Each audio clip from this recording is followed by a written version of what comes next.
tembok dipasang pas seukuran kepala. Bisa enggak? Paling dikit-dikit ngintip, ngintip.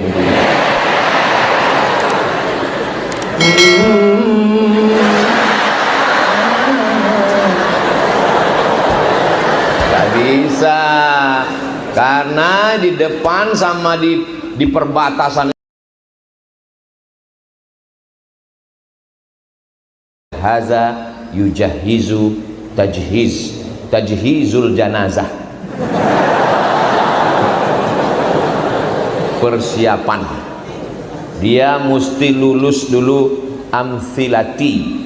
Setelah bisa dia membedakan mana rafa, mana mansub, mana jar, mana baris bawah, mana baris atas. Itulah yang tidak ada dalam bahasa Inggris.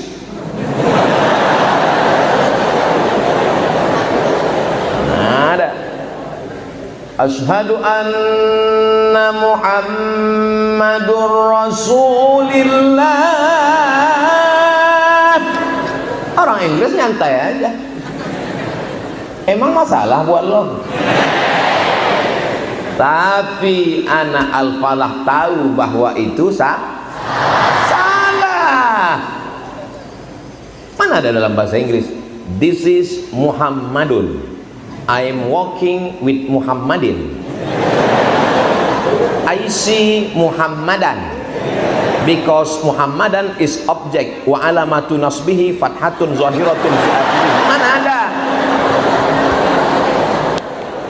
Itu hanya ada dalam bahasa Arab. Ada 3 yang tidak ada dalam tradisi yang lain. Yang pertama i'rab, yang kedua nasab, yang ketiga sanad. Pertama i'rab, ada dalam bahasa Banjar i'rab? Enggak ada. Yang kedua nasab, kita paling nasab dihafal waktu nulis nama di Al-Azhar, Al-Ismur Rubai, nama 4, Abdul Somad bin Bakhtiar bin Yahya bin Ahmad Syah. Habis itu udah nggak ingat lagi. Itu pun nelpon nanya ke kampung dulu. Gimana kalau dia keluarnya dari tabung? Abdul Somad bin tabung 9 kilo. Ada namanya i'rab, ada namanya nasab, ada namanya sanad. Sanad kamu dapat ini dari mana? Dari Sahih Bukhari. Imam Bukhari dapat dari siapa? Abdullah bin Maslamah. Abdullah bin Maslamah dapat dari siapa? Malik bin Anas. Malik bin Anas dapat dari siapa? Dari Abu Zinad. Abu Zinad dapat dari siapa? Dari Al-A'raj. A'raj dapat dari siapa? Dari Abu Hurairah. Abu Hurairah dapat dari siapa? Dari Sayyidina wa Maulana Muhammad sallallahu alaihi wasallam. 3 ini ada di Ma'had Al-Falah. Ada i'rab, ada nasab, ada sanad. Bangga apa tidak? Jadi hakim, oke. Masuk ke Al-Azhar dengan nilai very good, jaid jiddan. Menghafal sanad, oke. Menghafal nasab. Bagaimana mungkin Ma'had Al-Falah santrinya tidak hafal sanad? Orang dia hafal 2000 hadis.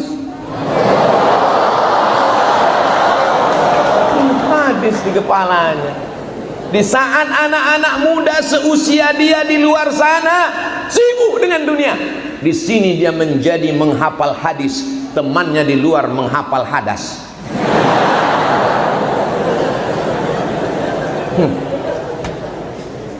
Memang gayanya sarungan, bajunya koko, pecinya putih, dibilang orang dia kampungan, tapi prestasinya luar negeri. Ente gaya celana jeans sobek, pakai anting, bahasa Inggris 0, bahasa Arab apalagi, isi kepala game online PlayStation, masih masuk neraka jahanam. Oleh sebab itu maka saya sedang berada di tengah anak-anak yang prestasinya luar biasa, tapi adab sopan santunnya juga luar biasa. Tadi waktu saya masuk di pintu gerbang, saya perhatikan, emak-emak semua yang Cuman saya nggak ngomong, saya dalam hati aja. Terus saya tengok di jalan cuma 2 baris santri. Manalah santri? Rupanya kata ketua yayasan Ustaz Abdul Somad, yang ini 2000, yang ini 2000. Kalau nggak percaya, hitung sendiri. Luar biasa. Jangan nilai orang dari casingnya, kau nilai dari sarungnya, kau nilai dari pecinya, kau nilai dari kokonya. Tapi jangan kau tes bahasa Arabnya, jangan kau tes hafalan Qur'annya, jangan kau tes hafalan hadisnya. Semuanya di dalam kepala. Di dalam kan? Saya sampai sekarang nggak ngerti kenapa orang mengatakan, Ustaz itu di luar kepala, berarti nggak ada isinya. Saya nggak mau kalau dibilang di luar kepala, di dalam kepala. Oleh sebab itu adik-adikku sekalian, kenapa Ustaz nggak panggil anak-anak? Orang kita cuma beda kelas beberapa tahun aja kok. Oleh sebab itu adik-adikku sekalian, kalian mesti pede, percaya diri. Jangan nanti keluar dari pesantren gayanya seperti ayam kena minyak lampu. Harus bangkit. Siap bangkit? Semangat. Pede. Tetap dengan kain sarung, tapi jangan lupa pakai celana panjang di dalam. Tetap dengan baju kokomu, tetap dengan pecimu. Kalau kau berprestasi, Al-Azhar pun akan memberikan engkau nilai jayyid jiddan. Takbir. Kalau engkau berprestasi, kau bukan hanya di pesantren, kau bukan hanya di Kementerian Agama, kau akan menjadi hakim yang memutuskan perkara, bukan mengawang-awang, bukan cita-cita halusinasi semata, tapi kakak kelas kalian sudah mewujudkannya di alam zahir dan nyata. Betul fiksi atau fakta? Fakta, Beb. Nah, anak pesantren ini otaknya selamat dari perempuan. Betul? Mana bisa dia melihat perempuan? Ada tembok Berlin di antara kita. Mana bisa ngelihat? Tembok dipasang pas seukuran kepala. Mana bisa ngelihat? Paling dikit-dikit ngintip, ngintip.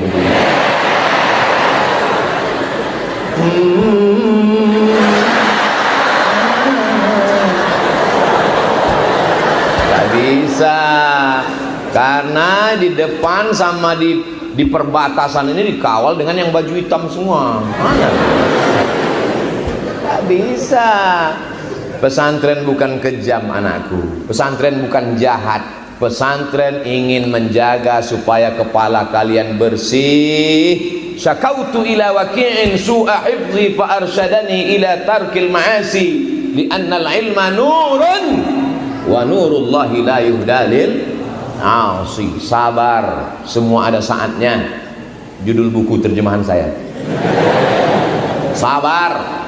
Selesai kau tamat dari pesantren ini, kalau kau mau ke Mesir ikut jejak Ustadz Saiful Rahman Barito, silakan. Kalau mau kau menjadi hakim masuk fakultas hukum, silakan. Kau mau melanjutkan ke ITB Bandung, silakan. Kau masuk ke IPB Bogor, silakan. Ada yang dapat beasiswa dari Cambridge University, silakan. Karena kalian punya ijazah, kalian sudah punya bekal iman dan Islam. Otaknya bisa Inggris, otaknya bisa Amerika, hatinya tetap la ilaha illallah Muhammadun Rasulullah. Tapi yang namanya pohon kayu, kalau dia kecil memang mesti dipot. Ini pohon kayu kan? Ini pohon-pohon kayu yang masih kecil, yang masih hijau. Kalian mesti tinggal di pot dulu 7 jam, 7 tahun, 7 hari dalam sepekan. Nama potnya pot Al-Falah. Nanti setelah batangnya kokoh kuat, maka kalian silakan keluar seperti pokok kayu yang tidak pakai pot lagi. Paham? Bilang aja paham. Nanti setelah kalian kuat, gagah perkasa, kalian akan menjadi pohon rindang, batang kayu tempat bersandar, daunnya tempat bernaung, akarnya tempat bersila, buahnya dinikmati orang. itulah dia pohon kayu alumni Al-Falah. Amin. Maka sementara dalam pot ini sabar-sabar aja dulu, sabar-sabar. Karena kalau kalian pohon kecil langsung dibawa keluar, langsung ditanam keluar, 2 hari mati. Dia mesti disiram, akarnya mesti dijaga, kalau tidak dimakan cacing gila. Batangnya mesti dijaga, kalau tidak nanti datang anak-anak kecil dia patahkan. Daunnya mesti dijaga, ini daunnya ini pucuk yang hijau, akan dimakan ulat. Ulat paling suka menyerang pucuk. Nah, oleh sebab itu kalian ini adalah nanti setelah tamat kalian akan terbang seperti kakak-kakak kelas kalian dulu. Saya dengan kakak kelas kalian naik kapal pesawat terbang kami dari Jakarta 4 September 98. Nama pesawatnya Royal Jordan Airlines. Hebat nggak pesawat Royal Jordan Airlines? Hebat. Kenapa Ustaz bilang hebat? Itulah tiketnya yang paling murah. Transitlah kami di ibu kota Yordan. Nama ibu kotanya Amman. Sampai di sana kami pun menginap di Hotel Alia. Masya Allah. Masuk ke dalam hotel, pencet keluar air mandi. Rupanya salah pencet, air panas. Jadi orang-orang di luar tuh nggak ada yang tahu. Kami keluar macam bisnismen muda. Pakai topi, pakai baju, keluar mau sarapan pagi, ngeliat nggak ada soto Banjar. Roti panjang dikasih putih seperti es krim. Pas di rupa rasanya macam susu basi.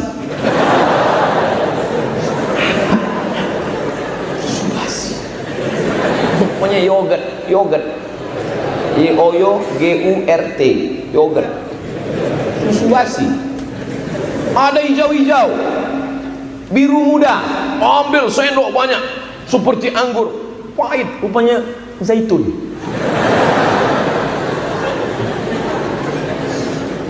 Saya tengok wajah teman saya, tak ada yang bahagia.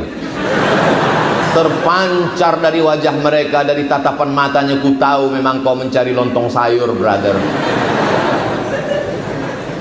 Saya slow aja, saya belah roti panjang roti, saya belah, saya ambil isinya, kulitnya saya buang, isinya yang lembut itu saya celup pakai susu, itu saya makan. Allahumma barik lana fima razaqtana. Kawan saya nengok, semuanya ikut saya. Yang paling bisa bertahan hidup adalah yang bisa menyesuaikan dengan keadaan. Bukan hadis Nabi, dapat dari grup WhatsApp.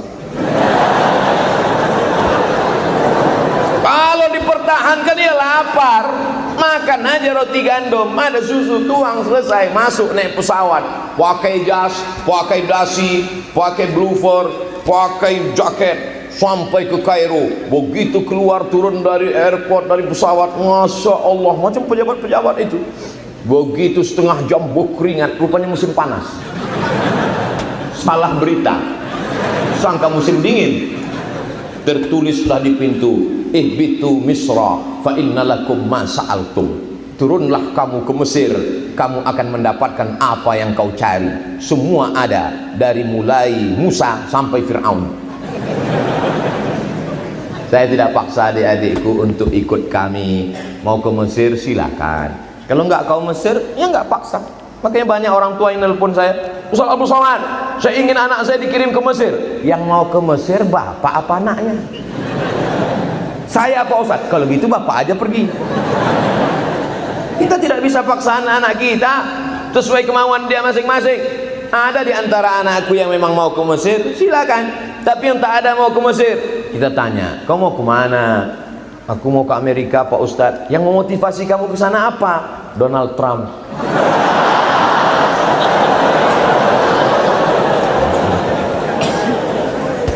Yang penting belajar aja dulu. Emangnya dulu Ustadz langsung berangkat ke Mesir? Enggak, saya di pesantren juga dulu belajar. Cuman zaman kalian tidak seperti zaman kami, adik-adikku. Zaman kami dulu zaman menyakitkan. Enggak terhitung berapa kali tapak tangan ini dipukul pakai batang sapu. Bukan pakai rotan sebesar ini, batang sapu. Habis sholat maghrib dipanggil dua yang paling kami takutkan. Pertama, Mahkamatul Lughatil Arabiyyati, yang kedua Mahkamah Qismit Ta'lim. Asal sudah dipanggil ke sana, saya entah beberapa kali. Saya tidak terlalu nakal, cuman teman-teman saya ini agak kurang baik. Pukul tangan pakai batang sapu. Waktu itu belum ada Komisi Perlindungan Anak. Coba sekarang dipukulnya, saya lapor langsung. Opa, pukul. Ambil sajadah, pukul kepala. Wah. Kalian masih ada perempuan. Kami waktu itu yang perempuan cuma tukang masak aja. Perempuan hanya ada di pesantren itu hari Ahad, hari libur. Nenek-nenek jenguk cucu. Enggak ada santriwati. Kalian masih lumayan, tadi saya dijelaskan Ustaz Somad, ini ma'had lil banat, ini ma'had lil banin. Masya Allah, tabarakallah. Teman kami dulu tak ada. Bayangkan malunya di hari Ahad, hari libur, berdiri di tepi jalan, orang lalu lalang, di depan kita pakai whiteboard, papan tulis, inilah orang yang paling sering melanggar peraturan pondok.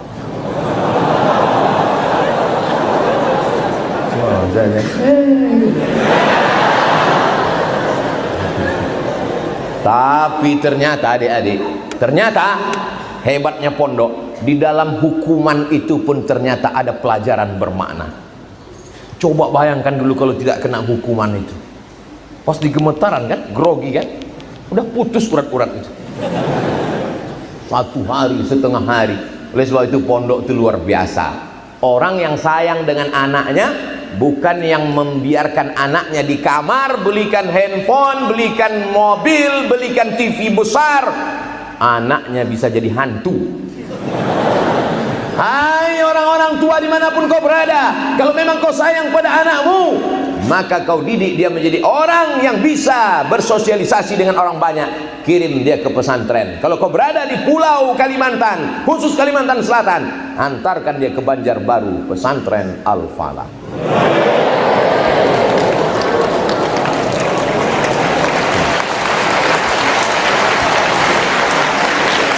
Aku sudah sampaikan ya Allah, aku sudah sampaikan ya Rabb, sehingga aku nanti tidak dituntut lagi di padang mahsyar. Kalau ada anak umat Islam yang mati sakau, ada umat Islam yang anaknya mati karena lem kambing,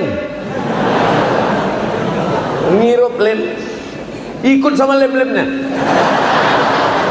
mati. Aku sudah tidak bersalah lagi karena sudah kusampaikan ya Allah. Salah Abdul Somad, kenapa kau sampaikan hanya di pesantren Al-Falah? Al-Falah ini akan ditonton di channel Ustadz Abdul Somad Official. Subscribe, like, and share.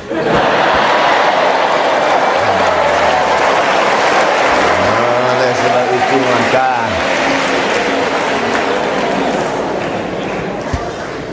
banyak orang begitu bangga dengan bahasa Inggrisnya. Apa yang kalian pelajari di pesantren itu? Kami ini belajar bahasa Inggris, bukan menyepelekan bahasa Inggris, tapi kalau mau cerita beban anak-anakku, adik-adik, anak-anak, aduh, nahwu, sorob, balaghah, ma'ani, bayan, setimpal enggak itu dengan I'm going to the school? Go, going, gone. Cuma 3 kan? Go, going, gone, goes. Cuma 3, cuma 4. Go, goes, going, gone. Bayangkan dengan bahasa Arab. Dhahaba, dhahaba, dhahabu, dhahaba, dhahaba, tadhab, tadhab, tadhabtu, madhabtu, madhabtu, madhabtu, madhabtu, madhabtu, madhabna. Kenapa itu? Itu baru fi'il madinya, belum mudhari'nya. Yadhabu, yadhabani, yadhabani. Yadhabu, yadhabani, yadhabuna. Tadhabu, tadhabani, yadhabna. Tadhabu, tadhabani, tadhabuna. Tadhabu, tadhabina, tadhabna. Tadhabu, nadhabu. Belum lagi hurufnya. Hurufnya paling I tell to you, I tell you. T. Ada to dalam bahasa Inggris. I am talking about. Tidak ada. Lalu kenapa bahasa Inggris yang menjadi bahasa internasional? Karena yang paling banyak menjajah dunia ini adalah Inggris. Bukan karena bahasa itu paling hebat, karena penjajahanlah maka dia menjadi bahasa internasional. Jadi kenapa kalian mesti tidak pede dengan bahasa Arab? Bahasa Arab bahasa yang dipakai oleh makhluk paling mulia Sayyidina wa Maulana Muhammad sallallahu alaihi wasallam. Andai hidup Nabi Muhammad sallallahu alaihi wasallam sekarang, walaupun jarak kita dengan beliau 1442 tahun, datang beliau ke Al-Falah hari ini, bisakah kita berbicara dengan Nabi Muhammad? Bisa apa tidak? Bisa. Paling tidak yang bisa kita tanya, "Man rabbukum?" Semua anak-anak MDA, anak TK tahu menjawab itu. Man nabiyuka, man imamuka, man rabbuka. Yang paling simpel sederhana pun kita tahu. Kalau banyak betul dia bertanya ke kita, apa akan kita jawab? Alam aqul laka innaka lan tastati'a ma'iya sabra. Oleh sebab itu maka kita mesti bangkitkan percaya diri kita. Ini baru poin yang pertama, prestasi pesantren.